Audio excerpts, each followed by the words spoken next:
Hello viewers, அப்படியே வேடிக்கை பாருங்கள். நான் உங்களுக்கு ஒரு கதை சொல்கிறேன். ஒரு ஊரில் ஒரு ராஜா இருப்பார். அவர் என்ன பண்ணுவாருன்னா, நாட்டு மக்களுக்கு ஒரு அறிவிப்பு பண்ணுவார். என்னென்னா, வீட்டில் வயசானவங்களாம் இருக்கிறது வேஸ்ட்டு, அவங்கள வச்சு பராமரிக்கிறதுனால வீணாக நேரம்தான் வீணாகும். அதனால் வயசானவங்களாம் தேவையில்லை, அவங்களெல்லாம் கொண்டு போய் காட்டில் விட்டுருங்க. அங்கே வந்து அவங்க இயற்கையில் என்ன கிடைக்குதோ அதை சாப்பிட்டுக்கிட்டும், அதுக்கு உடைய காவலாளி போட்டுறேன். வீட்டில் யாருமே வயசானவங்கள வச்சுக்கக்கூடாது, அவங்க கொண்டு போய் காட்டில் விட்டுறணும் அப்படின்னு உத்தரவு போட்டுருவார். மக்களுக்கெல்லாம் அது ரொம்ப அதிருப்தி ஆயிரும், ரொம்ப பிடிக்காது. என்ன ராஜா இப்படி ஒரு முட்டாள்தனமான அறிவிப்பை வெளியிடுறாரு அப்படின்னு சொல்லிட்டு, ராஜா வந்து அது வயசானவங்களாம் ஒரு வயசுக்கு மேலே அவங்கள வச்சு பராமரிக்கிறது வந்து வேஸ்ட்டு அப்படின்ட்டு சொல்கிறது இவங்களுக்கெல்லாம் ஒத்துக்க மாட்டாங்க. சரி, என்ன பண்ணுறது, ராஜா சொல்கிறாரு அப்படின்றதுக்காக வேண்டி அவங்க வயசானவங்கள்லாம் கொண்டு போய் காட்டில் கொண்டு போய் விட்டுட்டு வந்துடுவாங்க. அங்கே இருக்க காய்கனி எல்லாம் பறித்து சாப்பிட்டுக்கிட்டோம் அப்படின்ட்டு வாழட்டும் அப்படின்ட்டு. ஆனால் அவங்க வீட்டில் அந்த ஊரில் ஒரு சின்ன பொண்ணு இருக்கும். அந்த பொண்ணுக்கு வந்து பார்த்திங்கன்னா, அவங்க தாத்தா விட்டுட்டு இருக்கிறதுக்கு மனசு வராது. அது என்ன பண்ணுன்னா, அவங்க வீட்டு சின்ன குடிசையில் பெரிய ஆழமாக ஒரு குழி தோண்டி, அவங்க தாத்தாவை வந்து ஒரு சின்ன பள்ளம் பறித்து அது அந்த பள்ளத்துக்குள்ளே ஒரு ரூமாட்டை பண்ணி அவங்க தாத்தாவை ஒரு மறைவாக ஒளிய வச்சிரும். அங்கே அதுக்கு அவருக்கு வேண்டிய உணவு எல்லாம் அதுக்கு வேண்டிய இதெல்லாம் பண்ணி கொடுத்துரும். அப்போ ஒரு நாள் ராஜா என்ன பண்ணுவார், ஒரு அறிவிப்பு வெளியிடுவார்.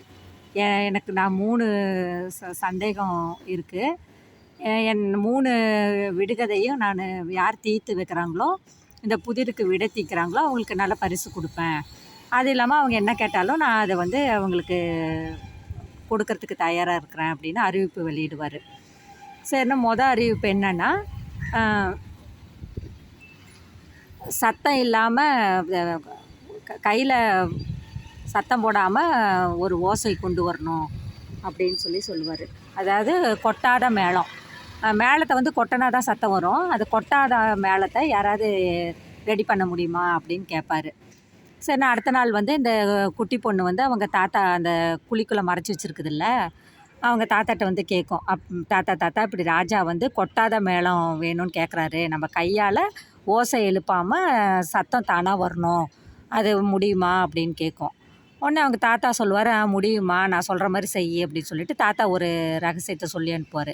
சரி, நான் அடுத்த நாள் என்ன பண்ணோம், அந்த பொண்ணு வந்து ராஜா கிட்டே போய் ஒரு ஒரு இது மாட்டோட தோல் வட்டமாக மேளம் மாதிரி ரெடி பண்ணிக்கிட்டு, அதில் ஒரு 100 தேனீயை கொண்டு போய் அது உள்ளே விட்டு நல்லா டைட்டாக கயிறு போட்டு கட்டி விட்டுரும். அது ஆட்டோமேட்டிக்காக என்னாகும், தேனி இங்கேயும் அங்கேயும் அந்த மேளத்துக்குள்ளே பறக்கவும் டம் டம் டம்னு நல்லா விதவிதமாக சத்தம் ஓசை எழுப்போம். ராஜாவுக்கு ரொம்ப ஆச்சரியமாக இருக்கும். பரவாயில்ல, இது ரொம்ப யாரும் யோசிக்க முடியாத தாட்டு அப்படின்னு சொல்லிட்டு அந்த பொண்ணை பாராட்டி அதுக்கு ஒரு பரிசை கொடுத்துருவாரு. இப்போ அடுத்த நாள் வந்து 2வது புதிருக்கு சொல்கிறேன் அப்படின்னு சொல்லிட்டு என்ன சொல்லுவாருன்னா,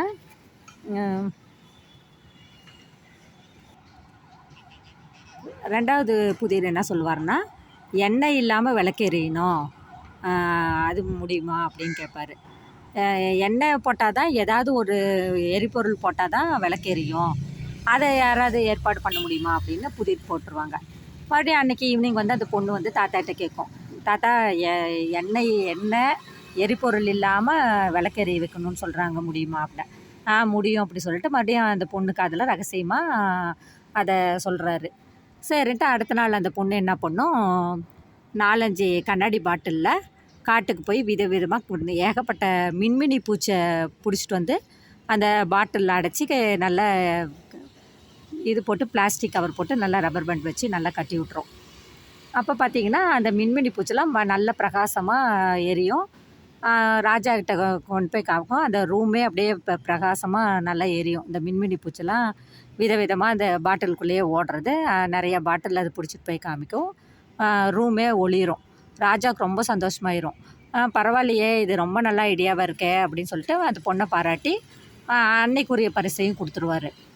அப்புறம் 3வது நாள் என்ன ஆயிரும், 3வது நாளுக்கு 3வது புதிர் என்னன்னா, சாம்பல்லே கயிறு பண்ணணும், முடியுமா அப்படின்ட்டு கேட்பார்.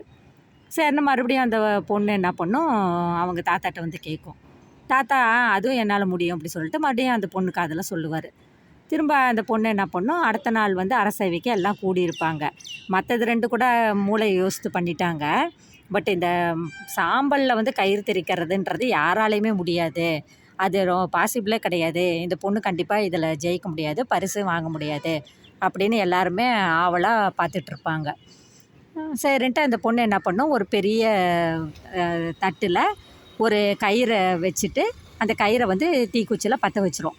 அப்படியே கொஞ்சம் கொஞ்சமாக கயிறு எரிஞ்சிக்கிட்டே வந்து அந்த தட்டில் அப்படியே படிஞ்சிரும். பார்த்தீங்கன்னா அந்த கயிறோட ஷேப்லேயே அந்த சாம்பல் இருக்கும். கயிறால் ஆன சாம்பல் மாதிரியே அந்த ஷேப் அப்படியே இருக்கும். எல்லாரும் ஆச்சரியத்தில் வியந்து போயிடுவாங்க. ரொம்ப இது ரொம்ப நல்ல ஐடியாவாக இருக்கே, யாருமே யோசிக்காத புது கோணத்தில் யோசிச்சிருக்காங்கன்னு சொல்லிட்டு அந்த ராஜா அந்த பொண்ணு அன்னைக்குரிய பரிசையும் கொடுத்துட்டு ராஜா சொல்லுவார், எப்படி இது 3மே சின்ன பொண்ணு, நீ இவ்வளோ அறிவாக யோசித்துருக்கிறியே எப்படி அப்படின்னு ராஜா கேட்பார்.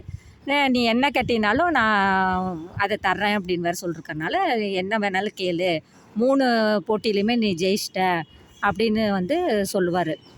உடனே அந்த பொண்ணு என்ன பண்ணும், ராஜா மன்னிச்சிருங்க, உங்கள் உத்தரவுக்கு மீறி அரசு ஆணைக்கு மீறி நான் ஒரு தப்பு பண்ணிட்டேன். என்னென்னா நீங்கள் வயசானவங்கெல்லாம் காட்டுக்கு அனுப்ப சொல்லிட்டீங்க, மற்றவங்க எல்லாம் அனுப்பிச்சிட்டாங்க. ஆனால் நான் மட்டும் என் தாத்தா வந்து எங்கள் குடிசைக்குள்ளேயே ஒரு குழி அமைச்சு ரூமாட்டம் பண்ணி அதில் வச்சுருக்கேன். நீங்கள் கேட்குற ஒவ்வொரு நாளைக்கும் ஒவ்வொரு சந்தேகத்தையும் இப்போ எங்கள் தாத்தாட்ட சொல்லுவேன். இதெல்லாம் பார்த்தீங்கன்னா எங்கள் தாத்தா தான் எனக்கு இந்த விடுகதைக்கெல்லாம் விளக்கம் சொல்லி கொடுத்தாரு. எங்கள் தாத்தாவுக்கு தான் இந்த கிரெடிட்லாம் போகணும் அப்படின்னு இந்த பொண்ணு உண்மையை சொல்லிடும். தாத்தாவை பற்றி அவர் தான் சொன்னார்ன்றது உண்மையை சொல்லிடும். உடனே ராஜாவுக்கு ரொம்ப ஆச்சரியமாக இருக்கும். சரி, அவரோட தப்பை உணர்வார். அப்போ இந்த பொண்ணு சொல்லும், வயசானவங்க வீட்டில் இருந்தால் தான் அறிவுபூர்வமாகவும் நமக்கு அவங்களோட அனுபவத்து மூலமாக நமக்கு நல்வழிப்படுத்துவாங்க. நம்ம ஏதாவது ஒரு தவறு செஞ்சாலும் அவங்க அனுபவத்து மூலமாக நமக்கு சொல்லி தருவாங்க. நம்மளே அதை தெரிஞ்சுக்கிறத விட அவங்க வந்து நமக்கு அந்த கஷ்டம் வராமல் நம்மளை பார்த்துக்குவாங்க. அவங்களோட நம்ம பேச்சை கேட்கணும் அப்படின்னு இந்த பொண்ணு சொன்னோன்னே ராஜாவும் அதை ஆமோதிச்சுட்டு, ஆமாம், வீட்டில் வயசானவங்க இருந்தால் தான் அவங்களோட அனுபவத்தை வந்து நம்ம குழந்தைங்களுக்கும் அதை பகிர்தல் மூலமாக நம்மளை நல்வழிப்படுத்திக்கலாம் அப்படின்றத உணர்ந்து ராஜா மறுபடியும் ஆர்டர் போட்டுருவார். காட்டில் இருக்க வயசானவங்களாம் கூட்டிகிட்டு வந்து அவங்கவுங்க வீட்டிலையே வச்சுக்கலாம் அப்படின்னா மக்களும் ரொம்ப சந்தோஷமாக அவங்கவுங்க வயசானவங்களாம் கூட்டிகிட்டு வந்து வச்சு வீட்டிலையே பராமரிப்பாங்க. இந்த கதை மூலமாக நம்ம என்ன தெரிஞ்சுக்கிறோன்னா, வீட்டில் பெரியவங்க இருந்தாங்கன்னா நமக்கு நல்லது கெட்டது சொல்லி தருவாங்க. நம்ம அவங்களோட பேச்சை கேட்டு அது மூலயமா நடந்தோம்னா நம்ம வாழ்க்கைக்கு நமக்கு ரொம்ப ஈஸியாக நம்ம லைஃப்பை கிராஸ் பண்ணலாம். தேங்க்யூ.